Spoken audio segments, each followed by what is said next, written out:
ఏడాది కనీవిని ఎరగని రీతిలో ఎండలు మండిపోతున్నాయి. మరోవైపు భూగర్భ జలాలు ఎండిపోతున్నాయి. ఈ వైపరీత్యాలకు కారణం ఇంకుడు గుంతలు లేకపోవడమే అని నిపుణులు హెచ్చరిస్తున్నారు.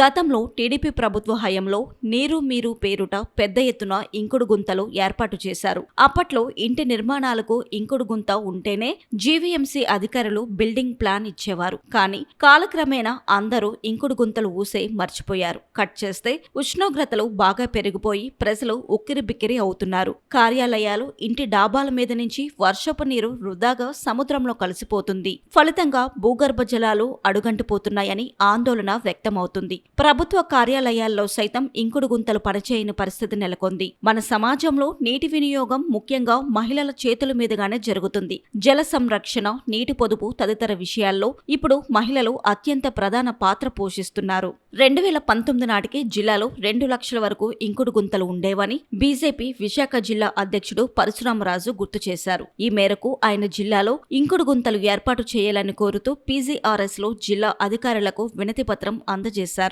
జనతా వారధిలో భాగంగా ఈ వారం రాష్ట్ర సమస్య అలాగే జిల్లా సమస్య కూడా 2 కలెక్టర్ గారు సబ్మిట్ చేయడానికి జనతా వారధి తరపున భారతీయ జనతా పార్టీ నాయకుల దగ్గర రావడం జరిగింది. రాష్ట్ర సమస్య ఏంటంటే ఏదైతే సమ్మర్ లో వాటర్ అనేది బాగా ఎండిపోతుంది. ఇది భూగర్భ జలాలు నిల్వలు జరగట్లేదు. ఇది రీఛార్జ్ చేసే విధంగా ప్రతి ఇంట్లో ఇంకుడు గుంటలు ఉండేవి. సుమారు 2019 వరకు 2 లక్షల ఇంకుడు గుంతలు తెయించి ఆ రోజున్న మన కూటమి ప్రభుత్వం ఇంకుడు గుంత మీద ప్రాధాన్యత ఇచ్చి ఇంకుడు గుంత ఉన్న చోటే మనం ప్లాన్లు ఇచ్చేవాళ్ళం. కానీ ఇప్పుడు అదేం లేకుండా అధికారులు నిమ్మకి నీరెత్తు వదిలేసి ఇంకుడు గుంట లేకుండా ఏదైతే వర్షం పడిందో అది భూమిలోకి వెళ్లకుండా డ్రైన్ల ద్వారా సముద్రంలో కలిసిపోతుంది తప్ప ఏ ఉపయోగం ఉండలేదు. ప్రతి ఇంటికి కూడా ఇంకుడు గుంత ఉండాలని చెప్పి తీసుకోవాలి. ప్రతి ప్రాజెక్ట్ కూడా ఉంటేనే చేయాలి. అలాగే ఆల్రెడీ చెరువులు, కాలువలు ఇవన్నీ కూడా పూడికలు తీయించాలి. ఇవన్నీ కూడా కేంద్రంలో ఉన్న బీజేపీ ప్రభుత్వం, ఎన్డీఏ ప్రభుత్వం అలాగే రాష్ట్రంలో ఉన్న కూటమి ప్రభుత్వం కూడా కృషి చేస్తుంది. కానీ అధికారులు దీని మీద దృష్టి పెట్టి చేయవలసిన బాధ్యత అధికారుల మీద ఉంది. అధికారులు తప్పనిసరిగా ఇవన్నీ కూడా క్లీన్ చేయించి జల్ జీవన్ మిషన్ లో అందరికీ కూడా వాటర్ అందే విధంగా చేయాలని చెప్పి ఇవ్వడం జరిగింది.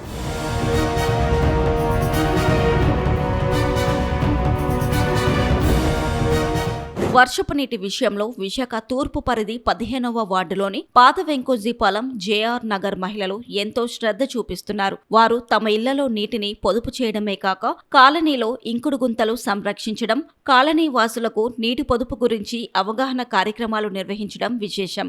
కాలనీలోని నివాసాల్లోని నీటిని సరైన రీతిలో ఇంకుడు గుంతలలోకి వదలడంలో ప్రముఖ పాత్ర వహిస్తున్నారు. తద్వారా కాలనీ మహిళలు ఏటా కొన్ని లక్షల లీటర్ల వర్షపు నీటిని భూమిలోకి మరలిస్తుండడం ద్వారా జల రక్షణకు సహాయపడుతున్నారు. ఈ ఏడాది జల దినోత్సవం రోజున మహిళలకు పురుషులతో పాటు జల నిర్వహణ, సంరక్షణలో ప్రధాన భూమిక ఇవ్వాలి అనే కేంద్ర ప్రభుత్వం పిలుపు మేరకు కాలనీలోని మహిళలంతా నీటి సంరక్షణలో తగిన కృషి చేస్తున్నారు. నా పేరు శివప్రకాష్ అండి. ఈ జగన్నాథరాజు నగర్లో నేను గత 30 సంవత్సరాల నుంచి ఇక్కడే ఉంటున్నాను. ఈ అసోసియేషన్ ఏర్పడి 25 సంవత్సరాలు అయింది. 25 సంవత్సరాల నుంచి మా కాలనీలో గ్రౌండ్ వాటర్ ఎప్పుడు ఇబ్బంది లేకుండా ఉన్న ఉద్దేశంతో మా అసోసియేషన్ బాగా చర్యలు తీసుకుంటూ ఈ వాటర్ పిట్స్ ఎలాగా అన్నదే నిర్ణయించుకుని అందరి సహకారంతో ఇక్కడ 11 పిట్స్ ఏర్పాటు చేసుకోవడం జరిగింది. చిన్న కాలనీ, కేవలం 23 అపార్ట్మెంట్లు, కొన్ని ఇండిపెండెంట్ హౌస్, 10 హౌసెస్ వరకు ఉంటాయి. ఈ కాలనీలో మామూలు ప్లాస్టిక్ నిషేధం లేదంటే చెత్త సేకరణ ఇలాంటి కార్యక్రమాలతో మెయిన్గా మేము చేసేది ఇప్పటి వరకు కూడా ఈ వాటర్ హార్వెస్టింగ్ సిస్టమ్ మీదే ఫోకస్ చేశాము. అంచేత మాకు ఈ కాలనీలో ఒక విచిత్రమైన పరిస్థితి ఏంటంటే ఇప్పటికి వచ్చి గ్రౌండ్ వాటర్ ఎప్పుడు కూడా టేబుల్ పడిపోలేదు. రెండోది ఏంటంటే మున్సిపల్ ట్యాప్లు మా కాలనీలో ఎవరికి లేకుండా ఇప్పటి వరకు అలా గ్రౌండ్ వాటర్ టేబుల్ మెయింటైన్ చేసుకుంటూ వస్తున్నాము. నా పేరు వెంకట సత్యనారాయణమూర్తి అండి. నేను జేఆర్నగర్ కాలనీలో ఉన్నాను. ఈ రెయిన్ వాటర్ హార్వెస్టింగ్ మేము ఏం చేసామంటే పాడుపడిపోయిన నుయ్యి పక్కనే ఉంది. ఈ పాడుపడిపోయిన నూతికి పైన టెర్రస్ లోంచి వచ్చే వాటర్ ని ఈ పైపు ద్వారా ఇలాగ లోపలికి వెళ్ళడానికి మేము మార్గాన్ని ఏర్పాటు చేసుకున్నాం. అంటే వాటర్ వేస్టేజ్ కాకుండా ఫ్యూచర్ లో ఎటువంటి నీటికి ఇబ్బంది పడకుండా ఉండాలనుకుంటే ఇది ఒకటి, ఇంకుడు గుంతలు ఒకటి, ఈ రెండు కూడా మనం డెవలప్ చేసుకోగలిగితే వాటర్కి ఎటువంటి ఇబ్బంది ఉండదు.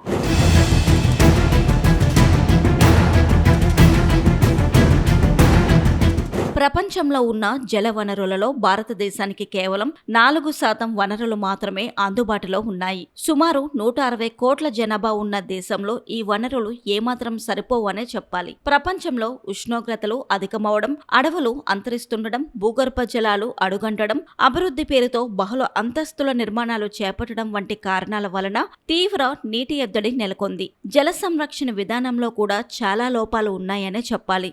దేశంలో వేసవి కాలంలో విపరీతమైన నీటి కొరతతో ఇబ్బంది పడుతున్న కొన్ని నగరాలే వానాకాలంలో జలమయమైపోవడం మనం చూస్తూనే ఉన్నాం. కారణం నీటి సంరక్షణ తీరు సరిగ్గా లేకపోవడమే. వానాకాలంలో పడే వర్షపు నీటిని మనం సక్రమంగా పొదుపు చేసి అది వ్యర్థంగా సముద్రాలలోకి పోకుండా ఆపాల్సిన అవసరం ఎంతైనా ఉంది. ప్రతి ఏడాది కొన్ని లక్షల లీటర్ల వర్షపు నీటిని వృధాగా పోనీయకుండా భూమిలోనికే మరలిస్తున్నామని జేఆర్ నగర్ నివాసితులు తెలుపుతున్నారు. జేఆర్ నగర్ కాలనీకి జల సంరక్షణలో గత 7 సంవత్సరాల్లో 5 జాతీయ బహుమతులు లభించడం విశేషం. నా పేరు సత్యవతి. మాకు ఈ కాలనీకి ఇంకుడు గుంతలు అన్ని కూడా బాగా ఏర్పాటు చేశారు. కాబట్టి మనం సంరక్షించవలసిన బాధ్యత మాత్రం కాలనీలో ఉండే ఆడవాళ్ళం అందరం కూడా శ్రద్ధ తీసుకుంటున్నాము. ఎప్పటికప్పుడు వాటిని క్లీన్ చేయడం, వాటి సంరక్షణ అంతా ఆడవాళ్ళమే తీసుకుంటున్నాము. ఈ ఇంకుడు గుంతల ద్వారా వాటర్ వేస్ట్ అవ్వకుండా అన్ని లోపలికి భూమిలోకి వెళ్ళిపోవడం వల్ల ఆ భూమిలో నీరు పీల్చుకొని మళ్ళీ మాకు అవసరమైనప్పుడు ఆ నీటిని మళ్ళీ కూడా మేము కుళాయిల ద్వారా, మోటార్ల ద్వారా బయట తెచ్చుకుని వాటి వాడుకుంటున్నాము. ఇప్పటి వరకు మాకు 5 జాతీయ అవార్డులు వచ్చాయి ఇందులోనే మా కాలనీకి. ఈ పెరుమాళ రాజు ఇక్కడ హార్వెస్టింగ్ పిట్లు ఈవేళ నుంచి జరుగుతున్నావు కాదండి. 1995 నుంచి కూడా మా కాలనీ తరపు నుంచి, ఎందుకంటే మా కాలనీ 40 ఏళ్ళు కాలనీ, ఇది అసోసియేషన్ కూడా ఫార్మ్ అయి కూడా 40 ఏళ్ళు అయింది. వచ్చిన దగ్గర నుంచి కూడా మా కాలనీలో ఎక్కువగా ఇంట్రెస్ట్ చూపింది మాత్రం హార్వెస్టింగ్ పిట్ల గురించి. హార్వెస్టింగ్ పిట్లు అంటే మీరు ఒక ఇంకుడు గొయ్య కాదండి, మేము మొక్కల మీద కూడా ఇంట్రెస్ట్ తీసుకుంటాం. ఇక్కడ మా కాలనీలో కంటే చూడండి బొగడ చెట్లు, పొన్న చెట్లు ఇవన్నీ ఉంటాయి. వీటిలో కూడా సైంటిఫిక్ గా అయితే ఇది కూడా చాలా హోల్డ్ చేస్తుంటది వాటర్ని. అది మీకు డిసెంబర్ అదంతా సైంటిఫిక్. దీని వలన మాకు 2016 అంటే 2016లో మాకు నేషనల్ అవార్డు కూడా వచ్చింది. డాక్టర్ కేఎస్ఆర్ మూర్తి సుమారు 10 సంవత్సరాల నుంచి జగన్నాథరాజు నగర్ లో జల సంరక్షణ మీద అనేక కార్యక్రమాలు చేపట్టాం. జేఆర్ నగర్ కాలనీ ఆర్డబ్ల్యూఏ వాళ్ళు మొట్టమొదట అపార్ట్మెంట్ అన్నింటిలోనూ ఇంకుడు గుంతలు ఉండేట్టుగా మొదలెట్టి, తర్వాత రోడ్ల సైడ్ కూడా ఇంకుడు గుంతలు పెట్టి దగ్గర ఏడాదికి 2,50,000 లీటర్ల నీటిని ఆదా చేయగలిగాం. అంచేతే ఈ కాలనీలో ఎప్పుడు నీటి సమస్య ఉండదు. జోగ్రాఫికల్ గానే ఈ కాలనీకి అడ్వాంటేజ్ ఉంది. హిల్కి డౌన్ లో ఉండడం మూలన, అది కాకుండా మేము తీసుకున్న జాగ్రత్తల మూలన ఎప్పుడు ఇక్కడ వాటర్ మాకు ఇబ్బంది రాలేదు. ఇప్పటికి ఇక్కడ 60-70 అడుగుల నీటిలో ఇక్కడ మొత్తం విశాఖపట్నంలో ఎక్కడన్నా నీటికి ఇబ్బంది రావచ్చు కానీ జయనగర్ లో రాదు. ఈ ఇంకుడు గుంతల కార్యక్రమం మేము చేసిన దానికి జాతీయ స్థాయిలో మాకు 2018 సంవత్సరం నుంచి 2025 వరకు దగ్గర 5 ఉత్తమ అవార్డులు మన కాలనీకి వచ్చాయి.